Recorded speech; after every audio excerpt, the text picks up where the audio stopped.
In the statement to the Commission, Yousef Lahers said Callard failed to raise the discrepancies within the exchange rate him at the time. He further explained that his calculations were done under the guidance of the then Chief Financial Officer Anuj Singh, but Callard said he rejects the notion that he's accountable for the discrepancies. Lahers has also refuted Callard's claims that the 60% advance payment to suppliers in the acquisition of 1,064 locomotives increased Transnet's foreign borrowing.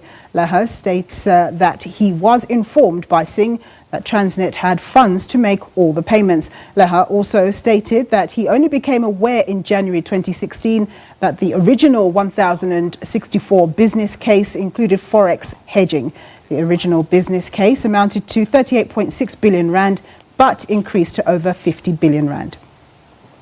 Well, for more on this story, I'm joined by my colleague Mbalenhle Mthethwa, who's here with us in studio. Thanks very much for joining us, Mbali. So, sounds very technical indeed. Just tell us a little bit about the currency exchange discrepancies. Okay. So, Francis Callard was the original the person who came up with a business case for supporting the acquisition of 100 locomotives from Mitsui. This was supposed to be a confinement. So Mitsui is a Japanese company, but that confinement that he'd written up was cancelled, and that was cancelled under Brian Molefe, and 3 months later it was then reinstated with a different company, being China South Rail, the one company that everyone has testified to having a very special relationship with Transnet. However, he noted that the costs had somewhat escalated from the original business case that he'd written up.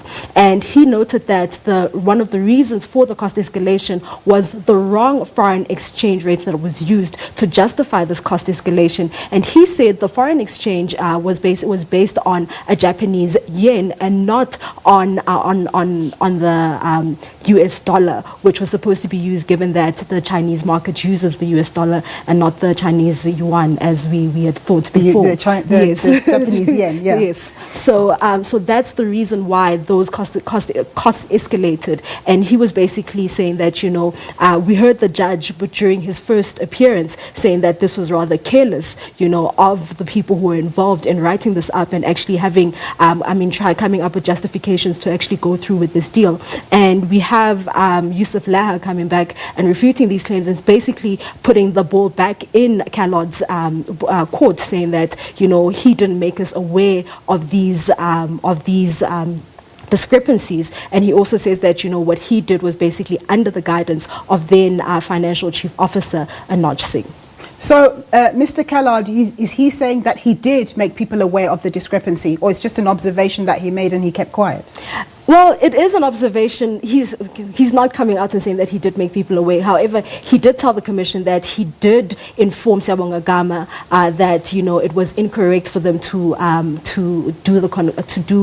change the confinement from Mitsui to China South Rail, and he says that was sufficient. And he did not really answer to Yousef Lahers, and he basically says that raising his concerns with Siyabonga Gama was sufficient, and that he will not be taking responsibility for any of the anomalies. And nonetheless, he also feels as though someone who with a chartered accountant qualification should have been able to pick this up. Absolutely. And then what about the issue of advance payments to OEMs, your original equipment manufacturers? Okay, so this goes back to the 1064 locomotive acquisition. So he says that he initially testified that he was rather surprised and shocked to hear of a 60% prepayment advance payment rather, that was going to be paid to OEMs. And he said these were responsible for increasing Transnet's foreign debt.